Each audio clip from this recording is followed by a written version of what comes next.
Okay, welcome everybody. I'll give a minute for people to sign on. I'm going to share my source on the chat. I'll share the source sheet one more time. Rabbi Jay apologizes.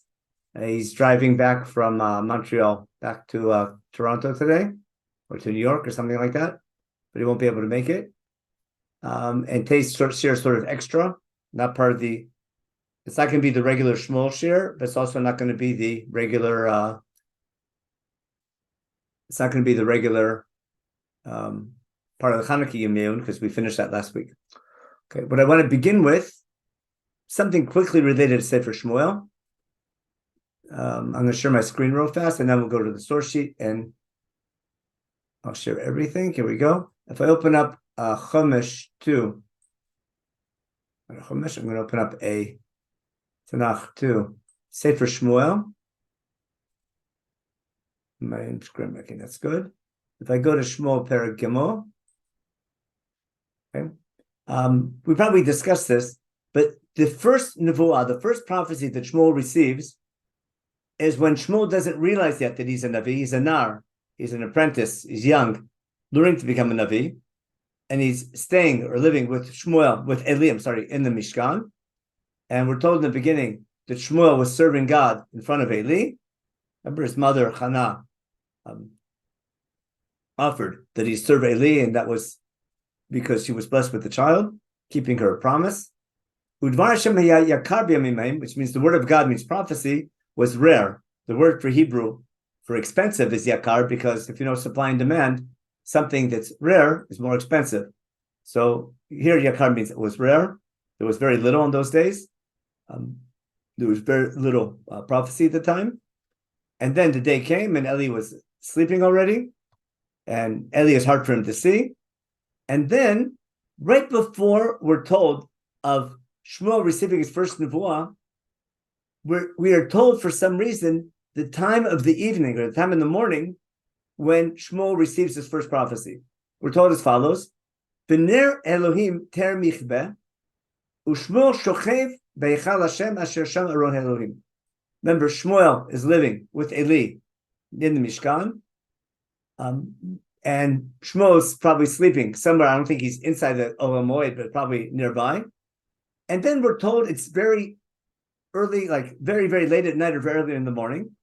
And the menorah, the Ner Elohim, which means the candle of the menorah in the Olam Moed, was not extinguished yet. Remember, the menorah is lit from evening to morning, Erev ad Boker, and in the morning, it's called Hatavat HaNerot. The Kohen comes in, extinguishes anything that's still burning, cleans up all the wicks and all the holders, puts in new oil, puts in new wicks, and sets it up. That's called Hatavat HaNerot every morning.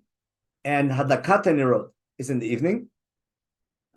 So the candles had not gone out yet, which means like maybe 3, 4 in the morning. And Shmuel was lying down, and God calls upon Shmuel and gives him his nevuah. Of course, Shmuel doesn't realize it's nevuah. He runs daily. And that's already the topic for Sefer Shmuel. But what's interesting is Chumash using the menorah, not only for the time of, just to let you know what time of the evening or what time in the morning it was. I think there's something very symbolic because and the Midrash is almost built into the Psukim, that Jewish history is going to be, and been going downhill ever since the second half of the time, ever since Gidon. We talked about that in Sefer Shoftim. From Gidon onwards, Avimelech was a disaster. Leibtag was one of the worst Shoftim according to Chazal, even in the Pshat, leading to a big civil war. Shimshon for sure, nothing to brag about as far as Shoftim go. And Am Yisrael, we saw the stories in the end of Sefer Shoftim, how bad society is, and the way people are acting also in the beginning of Sefer Shmuel, and the terrible war with the Plishtim and the Aram being taken, etc. And the turnaround in Jewish history is going to be Chana's Tefillah we talked about, and Shmuel becoming a Navi and Shmuel's career. So it's sort of very meaningful that right before the candle is going out, a new light is being lit, sort of, and that would be the life of Shmuel. But simply the Tanakh using this phrase from a totally technical point of view to let you know it was early in the morning or very late at night, but using the Ner Elohim in the Mikdash as a symbol of what's about to happen, that the Jewish history is not going to be extinguished. Things can be rekindled and things can become better again. That was pretty much the That's going to be the theme of Hanukkah we've talked about a lot. We go back to Chagai, etc. We've talked about many times about the darkest time of the year, and now the darkest times are over, and now it's time to start giving light. So that's what I want to begin with. The main thing I want to talk about today is what is significant specifically of the menorah. What makes the menorah the symbol of the Second Temple period, and what's the function of the menorah and the mikdash in relation to all the other kelim? And now I'll go to my title. I think I'm going to share my source sheet now one more time. Whoever signed in, I guess signed in. Let me go back and go to chat. And source sheet is over here. And now I can share my screen. And I can, here we go. Okay. So today is our continuation of the Yom Yom from last week, of Hanukkah 5784. And I titled this The Tension Between the Menorah and the Altar, between the Menorah and the Mizbech, in light of Hanukkah. That's the pun intended. Now, I'm sure you don't know what I mean between a tension, because I'm sure never ever thought there was a tension between the Menorah and the Mizbech. Hopefully, as the show goes on, you'll see what I'm referring to. But just for a way of introduction, last week we discussed Bamidbar chapter 7, the Chanukah Tansim. It was basically dedicating the Mizbech. After the Mishkan was built, the korbanot was primarily sacrifices that each of the leaders of the tribes, all the Nasim, the tribal leaders, each one donated, and they all donated the exact same thing. And God said, accept it on the first day and spread it out over 12 days. And every day, even though every Nasi gave the exact same offering, each day was set aside for each of the Nasim. And it was a big, we call it a Fleisha Kiddush, with a lot of meat, a lot of korbanot shlamim, and presents for the Kohanim as well. As well as Rabbi and Sebron, we talked about last week how what made their present meaningful was they're always caring about the other people. They cared about the Levites, they cared about the people, they cared about the Kohanim, and it wasn't about themselves. And that was a beautiful show of leadership and unity and equality, and not trying to outdo the others. In today's shir, we're going to contrast the Mizbech, better known as the altar, with the menorah. And I want to begin by showing how chapter 7, which was we read last week, is enveloped by two sections relating to the menorah. I'm going to review it here, and then we'll see it in the Psukim. In other words, right before Chanukah Tansim, right before the section that we read on Hanukkah, is Birkat Kohanim. In fact, some people start the laning on the first day with Birkat Kohanim. It's a machloket minag Sfarad, I think, in Ashkenaz. I think even with Ashkenaz, some people do. One custom is to begin with chapter 7 with Chanukah HaMizbeach. Others begin in the end of chapter 6 with the 5 psukim of Birkat Kohanim. Soon we'll try to explain why. I think that makes much more sense. And then the beginning of chapter 8, that's where we end on the landing on the last day of Hanukkah. We're going to read that. That's the commandment for Aaron to light the menorah. That's the beginning of chapter 8. So if I'm looking as far as what I call an envelope, this was last week's topic. That was Chanukah HaMizbeach, 89 psukim. And it's enveloped by this section over here, Birkat Kohanim, on one side, and lighting the menorah on the other side. And that's the point I was trying to make. Now I want to show you inside. Let's see Birkat Kohanim. Vaydaber Hashem Moshe lemor, daber al Aaron v'banav lemor. Obviously, it relates to the Kohanim. Kot tavarchu et bnei Yisrael. This is how you bless the children of Israel. Amor lahem. The famous Hashem, God should bless you, and He should watch over you. In other words, we're not blessing you. God should bless you. And here's the idea of light. Ya'er Hashem panav elecha. God should shine His light upon you, whatever that means. We'll talk about later. But the idea of shining light for sure relates to the menorah and the Kohanim. And that I hope us understand what Birkat Kohanim is about, what the meaning of the menorah is. And then God should lift up His eyes to you. You should find favor and bless you with peace. And by doing so, or probably the result of this is that Kohanim have to put the name of God on the people of Israel. We'll explain later. The Kohanim do that by teaching the people of Israel Torah. The way we put God's name or reputation on the children of Israel is by Am Yisrael keeping the mitzvot, and the main job of the Kohanim is to teach the Torah. Remember, Kiner mitzvah b'Torah, or the whole idea of the menorah about giving light.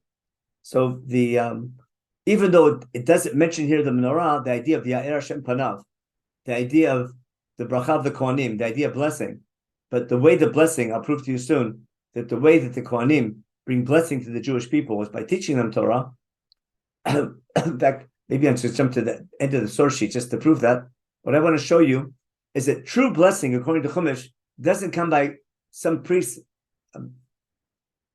announcing magic words or reciting magic words. That doesn't bring blessing according to Chumash and doesn't even make sense logically.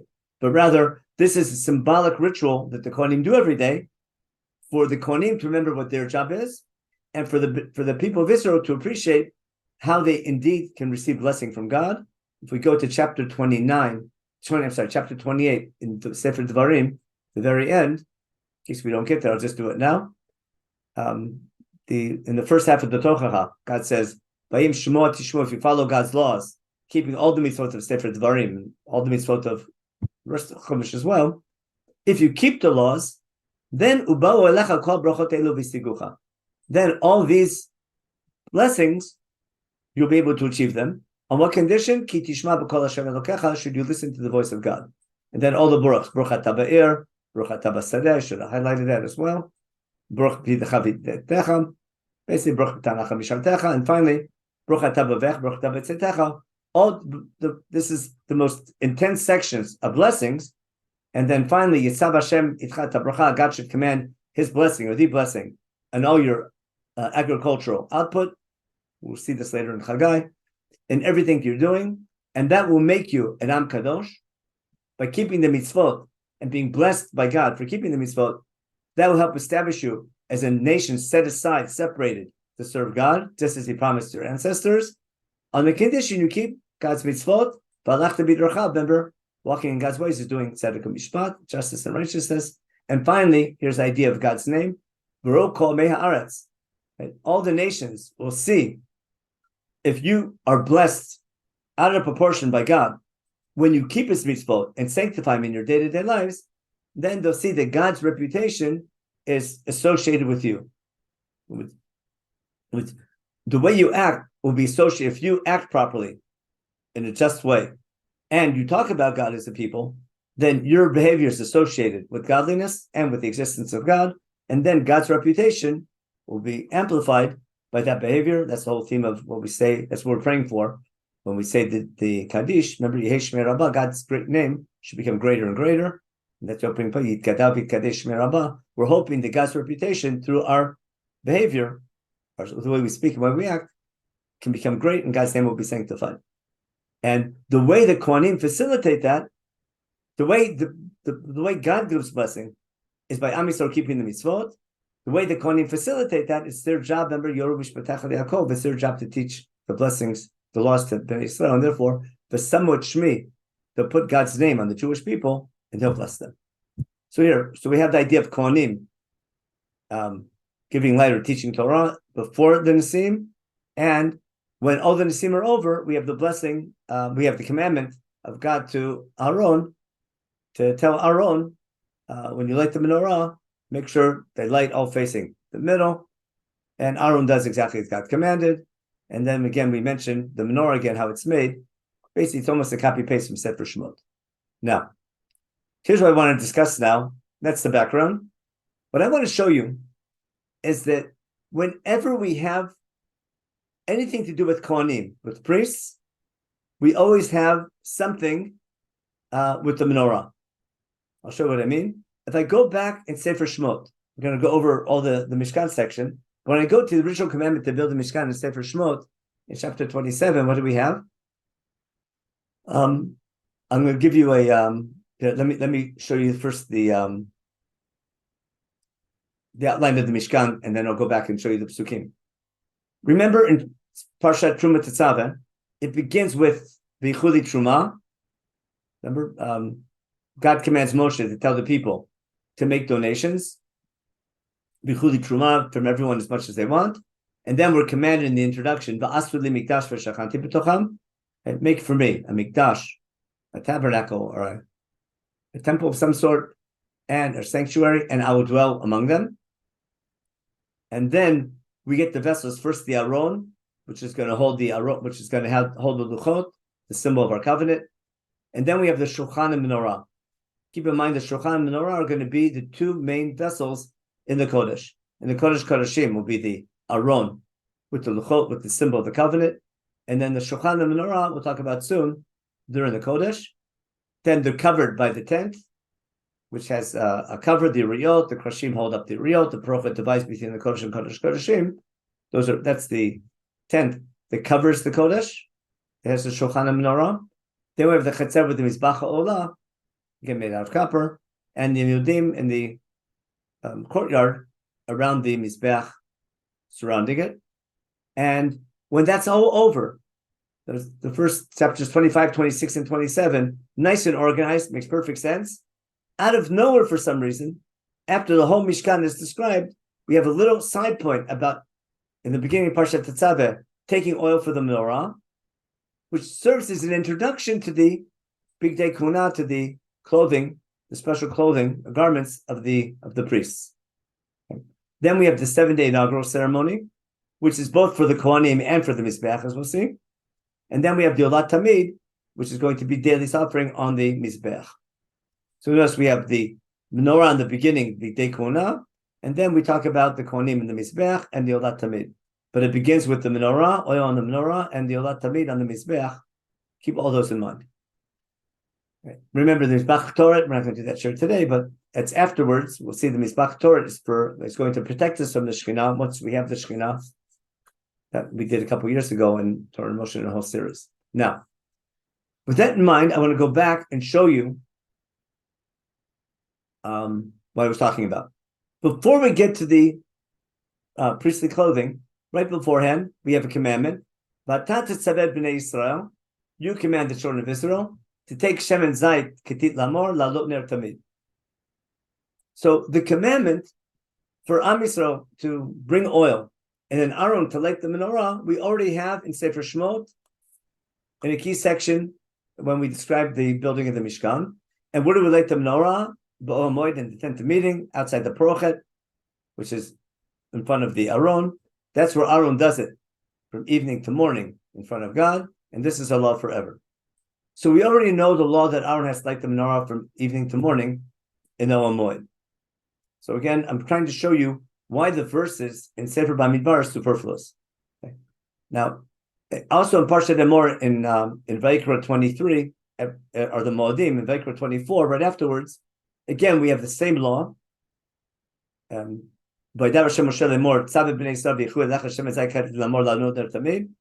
the same thing as we had in Shemot. Why split in Vayikra? If we have time, we'll talk about it soon. Where do we light it? Bechutz HaProchet, Noah Moed, Aaron from evening to morning Fnei Hashem, and Al Menorah Torah, Yaroch as Nerot Fnei Hashem. The menorah made out of pure, the pure means the pure gold. The menorah is made out of pure gold. That's where we set up the Nerot, the candles in front of Hashem Tamid, and then we have the law of the baking bread and putting it on the shulchan, the 12 loaves of bread, and switching those every Shabbat. So what's interesting is that on the shulchan, we have a weekly service of switching the bread, 12 loaves of bread every week. On the menorah, we have a daily ritual of lighting the menorah on a daily basis. Now, I'm going to stop the share for a second and have a little discussion about Avodat Tamid. Let me stop the share and see if anyone's awake. Okay. In most shuls, especially in Chutz La'aretz, there's always what's called a Ner Tamid. Agreed? I remember as a little child, I always worried if the Ner Tamid was extinguished, oh my gosh, what was going to happen? And for some reason in Israel, it's not as popular, but I'm thinking Chutz La'aretz, it's always, from what I remember, every shul has a Ner Tamid. Now, there's also Avodat Tamid. From what you remember, which vessels in the Mishkan have Avodat Tamid? So what is the daily service? What's called Avodat Tamid in the Mikdash? Anyone remember? Korbanot Hayom, the Shnei Korbanot, Korban Tamid. Yeah, the Korban Tamid, which is called, that's why we daven, that's the base background for Shachri and Mincha. Remember? Et HaKeves Echat Taseh B'Boker, HaKeves Taseh Ben Arba'im, we read that in Rosh Chodesh. Every Rosh Chodesh. It's also, and we'll see it later, it's in Parshat Tetzaveh as well. So we have Korban Tamid every morning, and that's on the Mizbeach. Any other Avodat Tamid? That comes to mind? Is there anything in the Kodesh Kodashim that's done every day. Removing the deshin, removing the dishes every morning. The Trumat Deshem, but I don't think the word, I don't think it's called, that's called a heksha. That prepares the Mishkan. I don't think it's called an Avodat Tamid. It's part of the Avodat Tamid, but it's not itself part of the Avodah. Lighting the menorah. Yeah, lighting the menorah every day, correct? That's lighting the menorah. Anything else is a Tamid? Taking the ashes.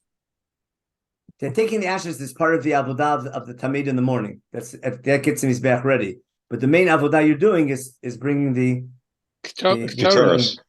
Torah every day, which we'll talk about soon. Also, Torah Tamid. Anything else?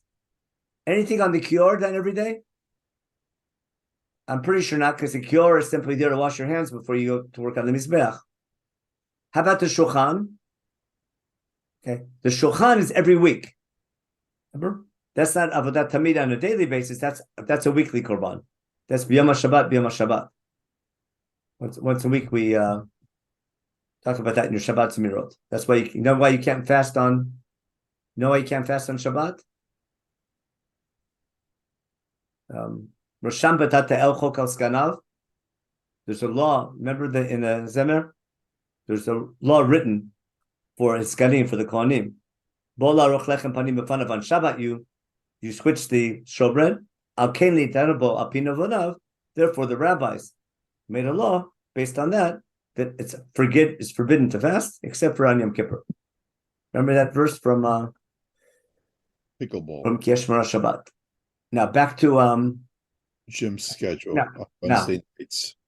Yeah. So, but what I want to point out though is that the main Avodat Tamid, there's one Avodat Tamid on the Mizbeach outside.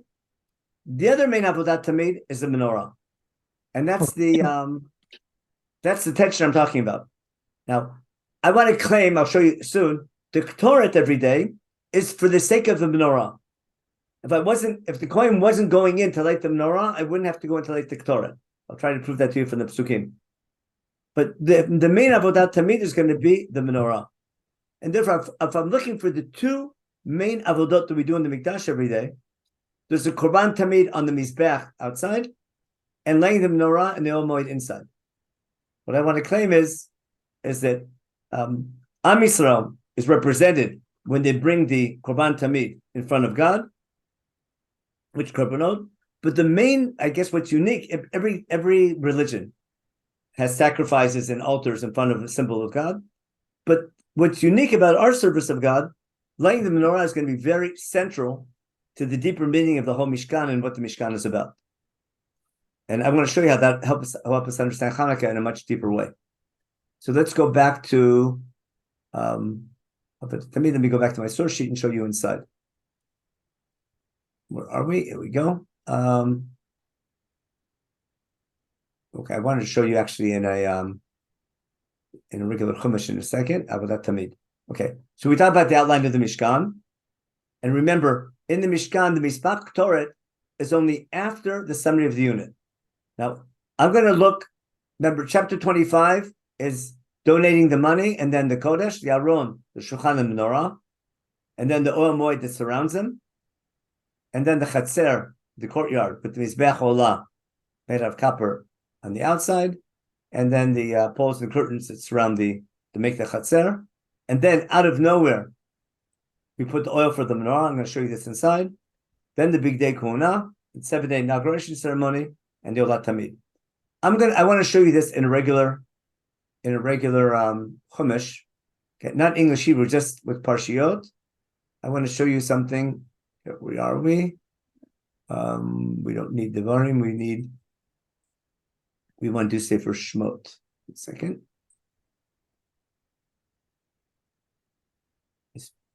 Okay. Look in chapter 25. I want to show you how lighting the menorah is highlighted by the fact how it's different than everything else. Okay. Remember, it begins, Tel b'nei Yisrael take a truma. I'll make this a little bit smaller. And what's it say next? Vasu aron atzei shitim. Remember that? And then vasita shochan. And vasita menorah. And then in the next chapter, at the Mishkan ta'aseh. And then vasita takrashim. Notice the commandments. given to Moshe that Vasita Porochet.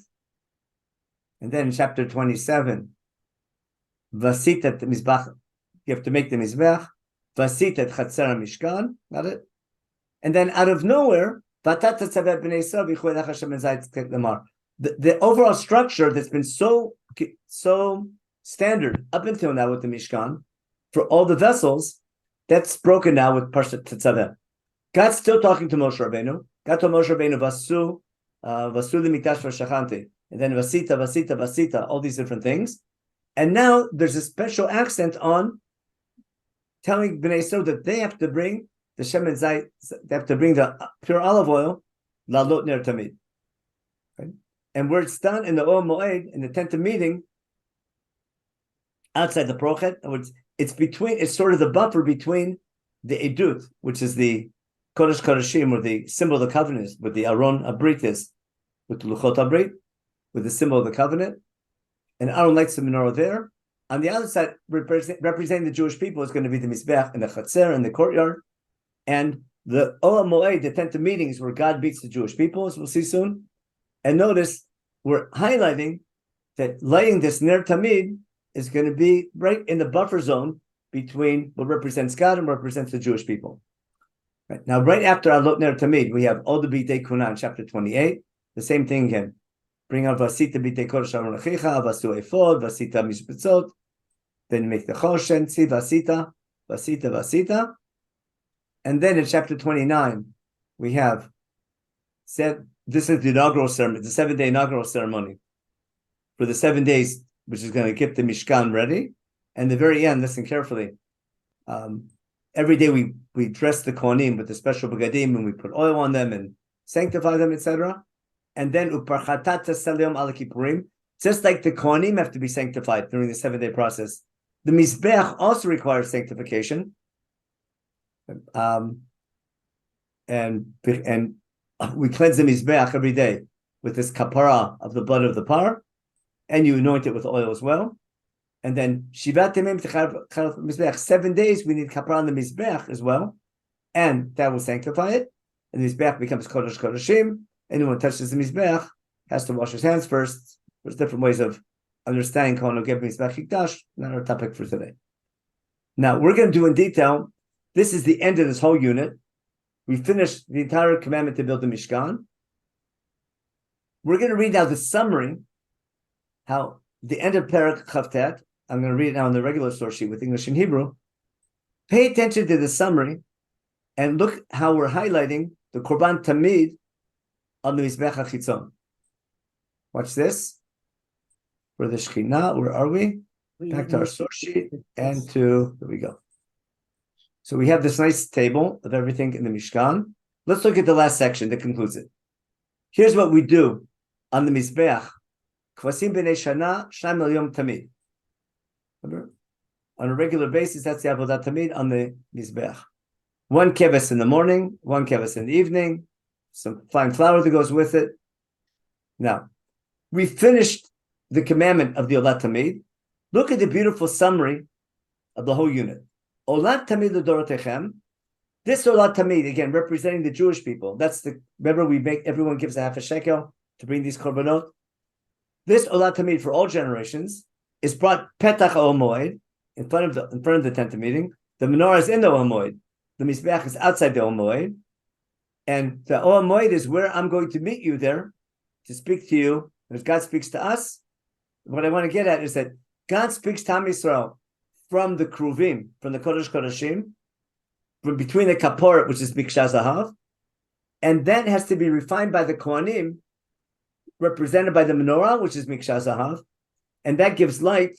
I'll use the refinery model. I can have raw oil, not crude oil.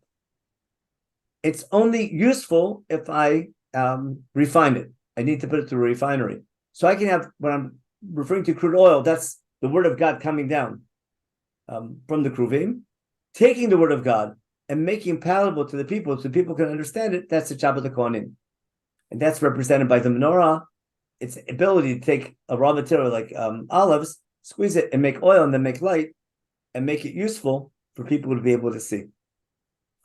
So just like regular light helps people see things. B'olam hazeh, the teaching the Torah by the Kohanim enables people to perceive God or to understand God. Now, again, so we're summarizing this. Olat Tamid is at the end of this whole process, and then God's going to meet the Jewish people in this Mishkan. What will be the meeting place?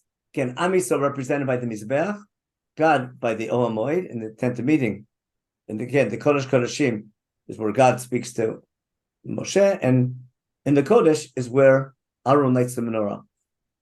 Now we summarize V'kidashit Ohel Moed, that's the tent of meeting, and the Mizbeach, that's in the Chatzer and the altar, and Aaron and his sons are going to sanctify to serve me.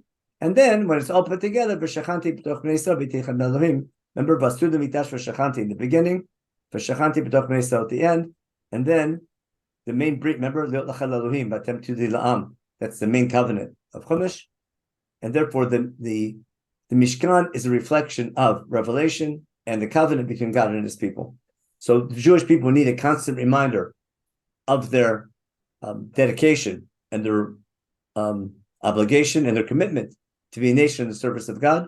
The way we serve God is by keeping the Torah, and the tribe set aside to teach Torah. The tribe of Levi represented here by the Kohanim and their blessing, and the way and the reason for God to bless us is if we're doing a good job serving Him as employees, again, never not as consumers, but as employees. So now what do we find? We have Avodat Tamid on the Mizbeach, again, representing the people, and Avodat Tamid on the menorah, representing the how we teach, how the Torah has to be taught to the people, enabling them to be able to perceive God and understand God. Now I want to show you why I'm saying the main commandment is the menorah, and the Torah only enables us to light the menorah. Remember, the whole first section of the Mishkan, there's no mention of the Mizbach Torah. Only after that whole unit called the Shekhinah unit that we just saw, only afterwards in chapter 30, this was the end of chapter 29. Now that I have Shekhinah, having Shekhinah's presence is dangerous because we're not worthy. Therefore, I need protection from the Shekhinah. That's the idea of kapara. And the job of the Mizbach Torah is lechaper. In other words, we need to show God that we're privileged now to enter the Kodesh. We're privileged to enter the place where the Shekhinah is, but we might not be deserving. Therefore, we need protection from God's presence. We want to enter, and we should enter, but we might not be worthy of entering. Therefore, every entry into the Kodesh requires kapara. Therefore, I need the Mizbach Torah to enable my entry to light the menorah. What's my proof? We have the laws about making Mizbach Torah in the first 6 psukim, and then we're told as follows: Pasuk Zayin, Viktir alav aron ktoret samim baboker bativa et hanerot yaktirena. When do we maktir the Torah? Whenever Aaron lights the menorah, when Aaron cleans the menorah in the morning. Uvalot aron terot benabayim. When Aaron lights the menorah in the evening, also he has to light the menorah yaktirena. He has to bring the Torah. Torah tamid ifnei Hashem l'dorotechem. So what I'm trying to explain is the Torah itself is not the main avodah that's done inside. The main avodah is lighting the menorah. What enables the Kohen to enter, to light the menorah, is the Torah. Now, I'm only doing that to show you that my claim is the main avodat hayom, which is unique to our Mishkan, is lighting the menorah, and it must be super significant because it's representing the essence of our Mishkan. Now, we talked about before that there's no doubt that the Mishkan and the way it's built reminds us of Revelation. Remember the Luchot HaBrit at the center, and the Anan, the Shekhinah and Har Sinai, etc., and the buffered encounter at Har Sinai. But I also want to show you that in many of the rituals that we do in the Mishkan, it's also reminding us of the theme of creation and the meaning of God making man in God's image. Now, again, we saw this already, that the main blessing comes by the Kohanim teaching Torah. What I want to show you now is, let me get the one last source here. Oh, that was it. Okay. That's right. We did this part already. Give me 1 second, and let me turn off the screen and just check the chat real fast if any questions. Oh, here's the chat and show chat. There we go. Okay, thank you. The lamp, the showbread. Okay, and does that have to be done when preparing the showbread? So when you enter for the showbread, you do it at the same time that you light the menorah. In other words, you enter and do them both at the same time. So the Torah covers you for every entry because you do them at the same time with the avodat tamid in the morning, the Shabbat. Now back to I want to go back to this idea of light. If I want to go back to I'm going to open up a regular chumash, show you something in Parshat Emor that you usually don't pay attention to. If I go to Sefer Vayikra, my regular chumash. Vayikra, here we go. Everyone knows Vayikra Chav Gimel, called the Moedim. All the holidays are Vayikra Chav Eila Modei Hashem, and then we have Pesach, and we have the Sfirat Omer to Shavuot, then we have Rosh Hashanah and Yom Kippur, and then Sukkot. Remember, those are the remember the Mandi du Torah Techem Kippur Sukkot Hashavti. We have all the Sholosh Regalim with Rosh Hashanah and Yom Kippur, and the main focus is primarily agricultural, because what are the detailed laws in Vayikra 23? The main detailed laws are the from the time we begin our grain harvest, from the Ksira, bringing the Omer, and counting the 7 weeks of our grain harvest until Shavuot. Again, that's our grain harvest holiday. And then we have the summer fruit harvest. And then in the spring, then we have Chag HaAsif, with Sukkot at the end of this section. So again, the main focus of the holidays relates to the agricultural seasons and thanking God for our harvest. There's other elements to it as well, but there's no doubt that's primary. Notice what happens again, and this is all holidays. These are Moedei Hashem, the special times of the year that we come to celebrate. What's interesting, as soon as we finish the holiday season, in Perek Chav Daled, we go back and repeat what we had before in Sefer Shmot. We repeat the law of right out of Parshat Tetzaveh. In Vayikra Chav Daled, right after the Moedim, Vaydaber Hashem Moshe Lemor, Tzaveh b'nei Yisrael v'chu elech Hashem ezayit ketit lamor ladot ner tamid. Michutz laprochet oidut bo hamoed arochot Aaron mi'erev ad boker lifnei Hashem chukat avdotechem, almost word for word from Parshat Tetzaveh, and as well from Parshat Balotcha. Again, on the pure gold menorah, he lights the menorah lifnei Hashem tamid. Again, the avodah tamid. But I'm pointing out that we're putting a big accent on the daily avodah. I want to go back to the analogy I've used many times between the holidays and day-to-day life. We call it the idea. I remember I gave the Mother's Day analogy, that every day is Mother's Day, but to make sure every day is Mother's Day, we celebrate Mother's Day once a year. So the same thing, why is the menorah and lighting the menorah right after the holidays?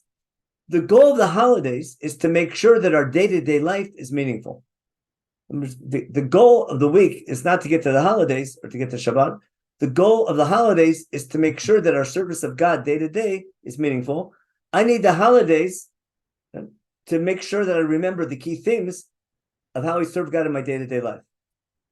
Therefore, the avodat tamid, the main avodat tamid in the Mishkan, in my opinion, lighting the menorah is key because it represents what Judaism is about. The idea that we're chosen to serve God, and the way we serve God is by keeping His Torah.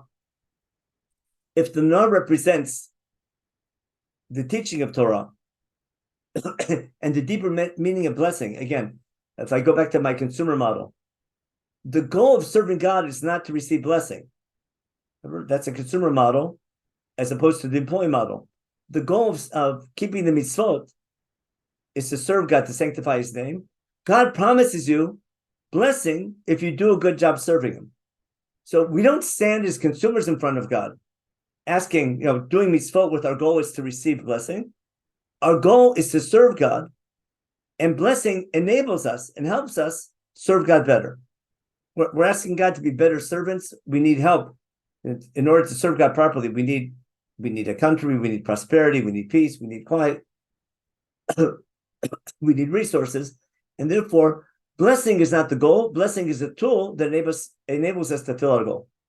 And also, when we keep the mitzvot, God blesses us to a tremendous degree, and when we don't keep his mitzvot, we're punished to a tremendous degree, that in itself can sanctify God. The fact that disproportionate amount of blessing or cursing as a function of our behavior. So what I want to point out is could be that one of the main mitzvot of the menorah is the fact that it represents our day-to-day life and the idea of teaching Torah, and hence not just the Kohanim teaching Am Yisrael Torah, but Am Yisrael being a Mamlechet Kohanim that enables other non-Jews, other nations to see God.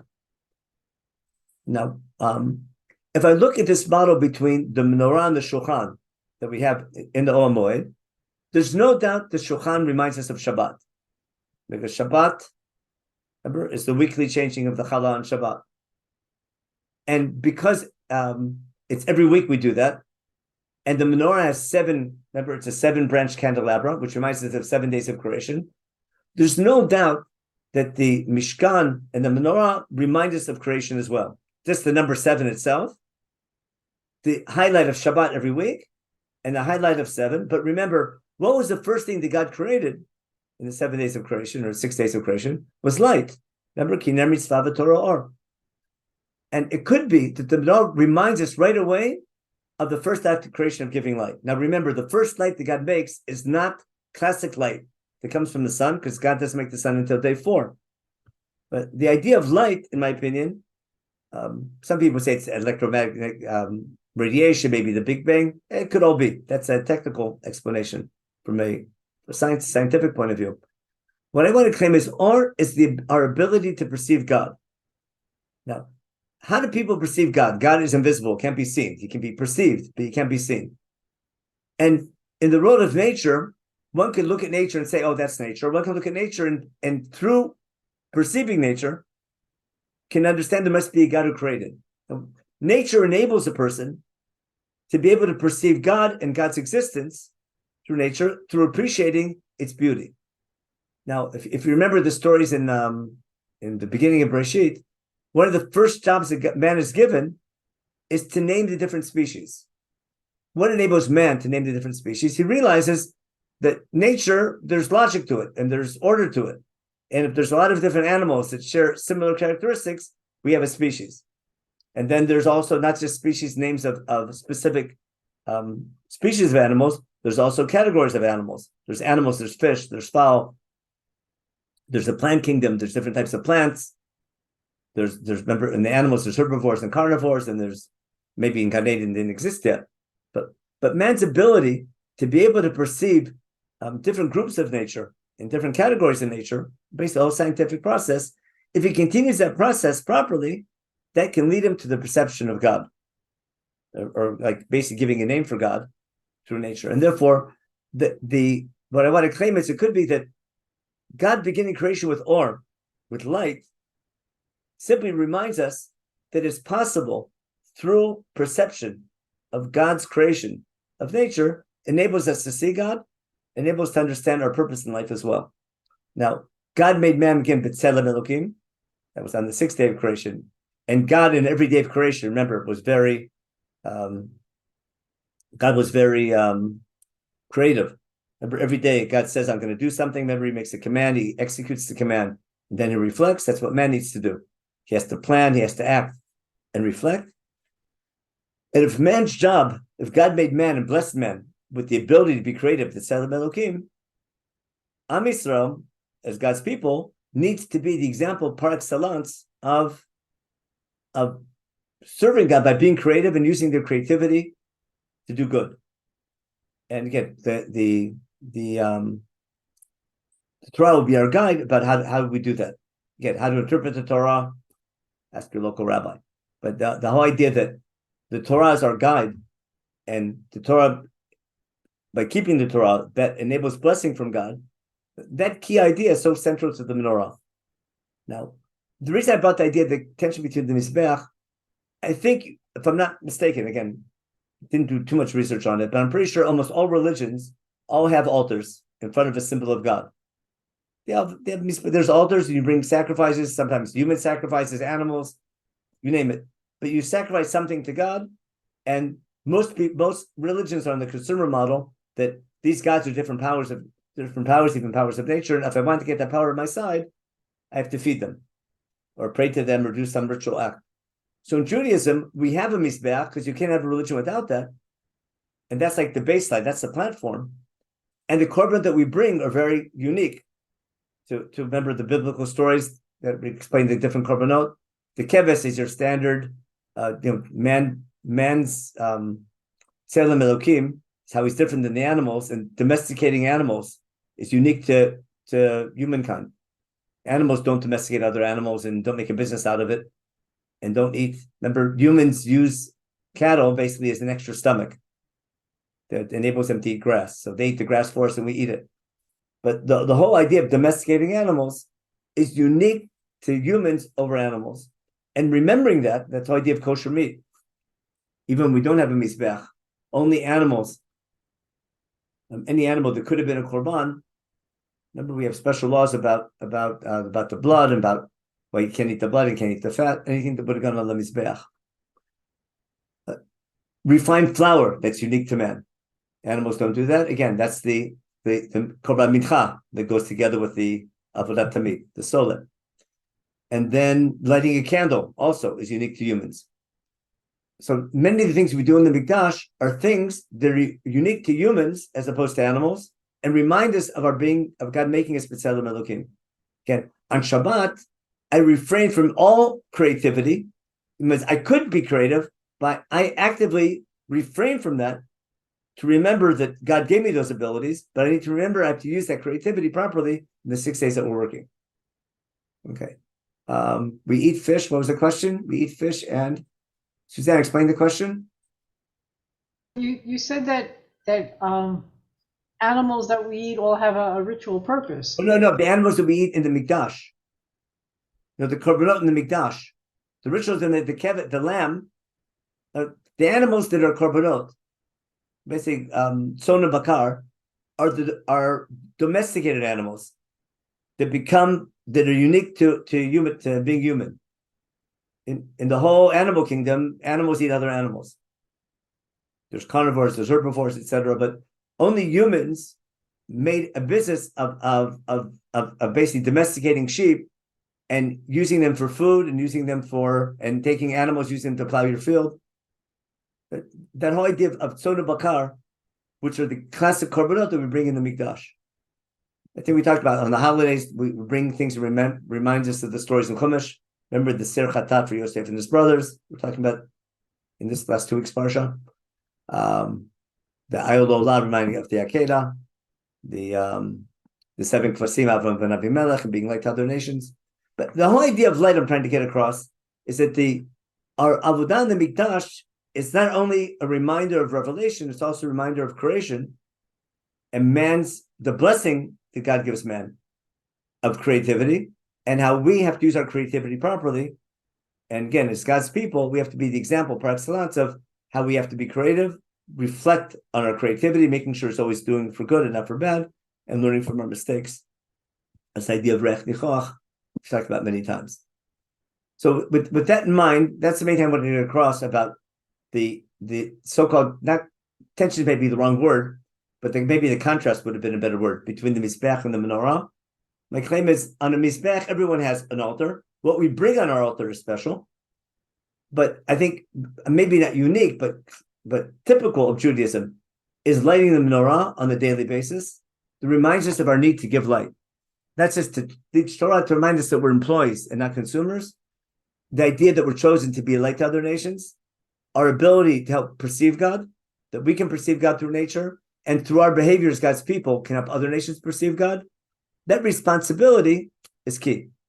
And when it's not working, again, lighting candles on Hanukkah in darkest times of the year, especially in rough times in Jewish history, I think adds on extra importance. Now, what I want to do quickly is just go over what we did last year or 2 years ago, the classic Hanukkah share, and the May Yun. I didn't do it in the Yun because they did it the year before, and many people talked about the winter solstice in last week's May Yun. I think it came up a lot. People talked about Sefer Maccabim, so I'm glad that was already covered. Hope I gave a good background before. I think no one brought up Chagai and Zechariah for the first date of Hanukkah. In other words, my claim was it wasn't It wasn't that they just used the winter solstice time, no, the darkest nights of the year. But the first time that we have this date of Hanukkah in this time of year being highlighted in Beit Sheni, I want to explain why in Beit Sheni is the symbol of Beit Sheni, the menorah. We know that from the Arch of Titus. We know that from there's no Aron. So I'm going to share my screen. This is the source sheet we had last year. I'll share you a copy of it later on that's not the wrong one. Here we go. It's over here. Now I need to put this over here. Here we go. Okay. Just real quick. This is to review things we've done many times because we did a whole series from Cyrus to Balfour, remember? In the beginning of Beit Sheni, under Koresh, we have the right to build the temple. We come back.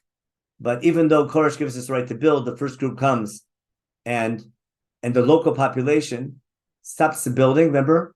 From Koresh till Daryavesh, there's a building freeze. Right? And for the first 18 years, the first Aliyah, everything was a disaster. The temple didn't get off the ground. The economy was bad. Everything's falling apart. There's a new administration in Persia, King Darius, a new king. And early in his reign, the second year of his reign, and Rosh Chodesh Elul, Haggai gives his fiery speech. The people were saying it's not time to build, and Haggai is saying it is time to build. The people were saying the fact that the temple didn't get off the ground and our economy is so bad is a sign that God didn't want us back. And Haggai is saying the reason why things are so bad is because you're not working hard enough on building the temple, and therefore go climb the mountain and start building the temple. Now, Zechariah, his contemporary, tells also the Shekhinah is coming back. Again, on you follow God, and Haggai says Jerusalem can be great again. Remember, he gives them Chizuk, Chazak Zerubbabel, Chazak Yeshua, and Gadol Yekvod Habayit Zechron Min HaRishon. So Haggai begins his speech, his rebuke and his inspiration on Rosh Chodesh Elul, continues a month later in the 7th month, and then on the 24th of Kislev, they're about to break ground on the second temple, and this time it will take them 4 years. But the first groundbreaking ceremony is going to be on the 24th of Kislev in preparation for the construction that begins on the 25th of Kislev. So on the 24th of Kislev, in the 9th month, in the second year of Daryavesh, this was word of Hashem to Haggai. Pay attention to this day, the day before we start putting stone upon stone or brick upon brick in God's house. Pay attention to this day again, the 24th, the day that God's house was established. Okay, your economy this year, all your agriculture has been a disaster, including the Eitz HaZayit. Remember, it's the end of the olive season, is this time of year, and that didn't give fruit as well. Nothing. From this year on, I'll bring the blessing. There's a blessing will come.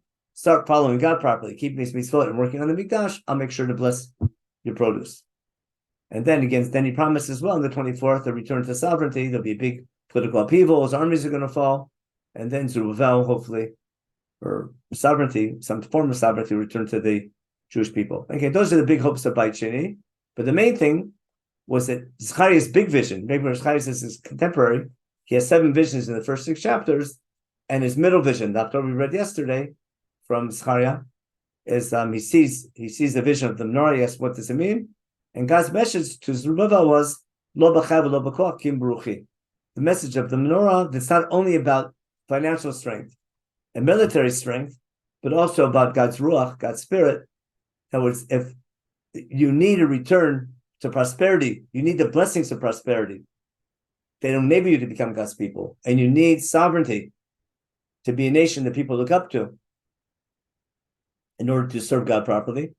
But the main purpose of all those blessings, they're all simply vehicles that enable you to fulfill your goal to be God's people. So now, because Beit Sheni begins when people are so down and depressed and no hope, number of people have given up hope, and Haggai wants to give them hope in times of darkness, it's significant that they break ground on the temple in the darkest time of the year. Rabbi Ben has a whole shir. He claims that there was always this ancient custom of lighting at the end of the oil harvest, always lighting this time of the year, the 8 days, the 8 day celebration, beginning with the Gemara about Adam Barishon. He has a whole shir on that. It's on his website, etc., called Yom Yisudei Chal Hashem. But the main point is that way before all the famous Hanukkah stories, the importance of the menorah on Beit Sheni is from its inception. Now, it begins with Chumash, the importance of the menorah. But highlighting the menorah, if Zechariah's main vision, if Beit Rishon was a disaster, was a failure, and we want Beit Sheni wants to be better, then to make sure the message of the Mikdash would be fulfilled in Beit Sheni, Zechariah puts the emphasis in the vision of the menorah. That's the central vision, and his main message he's giving to the people. Again, Chagai is promising, don't give up hope, and we can return to prosperity, we can receive blessings again, and receive sovereignty. But Zechariah is saying that's not the goal; those are vehicles to achieve a wider goal. And therefore, when Second Temple was destroyed, and I'll end with this, when the Second Temple is destroyed, and there's no longer a reason to celebrate Hanukkah as a military victory. Remember the Hasmonean celebration of Hanukkah for its military victory, rededicating the temple, because after the military victories, all those holidays of Megillat Tanit were all nullified after the temple was destroyed. The main question is, why continue celebrating Hanukkah after the temple is destroyed? Because all the other national holidays of Megillat Tanit are all nullified. And the reason why Chazal put such an emphasis on the menorah miracle is to emphasize now Hanukkah is no longer a celebration of our military victory. It's a celebration, it's a reminder of hope, even though we don't have sovereignty and we don't have prosperity. But throughout the dark years of Jewish history, I need a yearly celebration in the darkest time of the year to remember that one day we can return to sovereignty and we can return to being a prosperous nation representing God, and never give up hope on that goal. But at the same time, in our own time, should we return to prosperity and sovereignty to make sure that we don't make the same mistakes that Hasmonean has made, that became the goal, was prosperity and sovereignty, and not being a light to other nations. And therefore, Hanukkah, especially this year of all time, is in our generation, we've returned to sovereignty, we've returned to prosperity. But the goal of being a light to other nations is critical. And in many ways, it's dark in the sense that we're not fulfilling our goal. How to fulfill it the right way, we have to think a lot. We have to do a lot of introspection, ask how do we get, first we have to stay alive and win our war and protect ourselves. But what do we do in the next step once we return and hopefully reach safety again and quiet and peace? What do we do when we return again to prosperity and we have our nation and we have our safe borders? How do we create a model of being a light to other nations? How do we use our creativity and our prosperity? It's not having a temple so that God will bless us till we get richer, but rather having a prosperous nation so that we can serve God as a people, making God's name great by how we behave as a nation. That's the biggest challenge facing us today. I think that's why Hanukkah is so special this time of year. We're again remembering the Hasmonean victory, but at the same time, you have to remember what to do with that. To be worthy of God's help in times of trouble, we have to show God that when we get through this mess, we understand what direction we have to go in and what type of nation to build once we have the ability to do things properly and we can live in peace again. Okay, I'll stop here. My time is up, but I'll take questions real fast. Check the chat, and then anyone who wants to ask out loud. Yeah, what is your source? What's my source? Chumash, I guess. Okay, can't see it. Oh, the page. Oh, the page wasn't displayed? No, we were looking at your intro. We weren't looking at Chagai or Zechariah. Oh, I'm sorry. Here. I thought my mistake. You should have told me I should have looked at that earlier. Someone should have interrupted me. My mistake. Oh my gosh, you're right. Where was that? I hit the delete button. I'm sorry. Okay. I'll send that to everybody. Let me send it to the can I send it in the link? Let me see if I can do that on my Zoom. If not, that was if you look on I gave that that last 5 minutes was the share I gave last year or 2 years ago on Hanukkah. Let's see if I think most of you probably remember. Chagai and Zechariah. Remember the prophet who stole Hanukkah? The whole history of Hanukkah way back. Some of it was covered last week in the Meyun by other speakers, but they didn't talk too much about Chagai. Can I share my file? No, I need to. Give me a minute, and I'll put it in my. I'll put it in the. I have to load it to my drive. Just give me. I'll answer questions in the meantime. You said you were going to come back and talk about the second line of Birkat Kohanim. What did it mean? What was that one? Yeah, For God, the idea of God showing his face, whatever that means, God shining his countenance upon you, the idea of giving light, God shining his light upon us, that's the Shekhinah. Now, how do you refine God's Shekhinah to light? In other words, just like God's nature enables us to perceive God when you perceive nature, our hope is that our keeping the Torah, if the Kohanim understand the Torah properly and interpret it and apply it properly, that provides light for God's people. So the job of the Kohanim for Am Yisrael is like the job of Am Yisrael for the other nations. But the idea of light in general is the idea that it's possible to perceive God, and a perception of God, not just knowing they exist, but people understanding better what they do with their lives, there's not just to know that God exists, but to appreciate what it means to be made B'Tselem Elokim.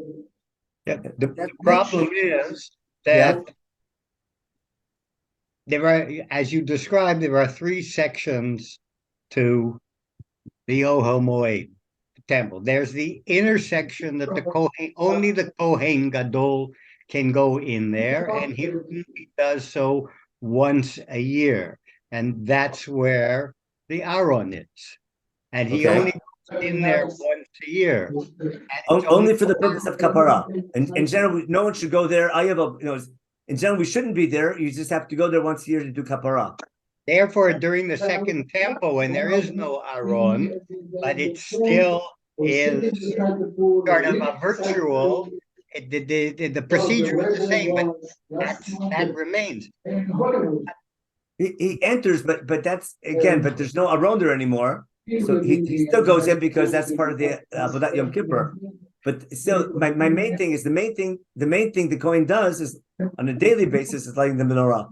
Maybe but the lighting of the menorah is in the middle section where only Kohanim can go. You seem to have placed a lot of emphasis on Klal Yisrael, but Klal Yisrael can never go in there. They never see that light at all. It's only inside. There's a curtain that separates it. Only the Kohanim see that light, not the people. The people only have access to the outside. And it seems to me that there's an anomaly there.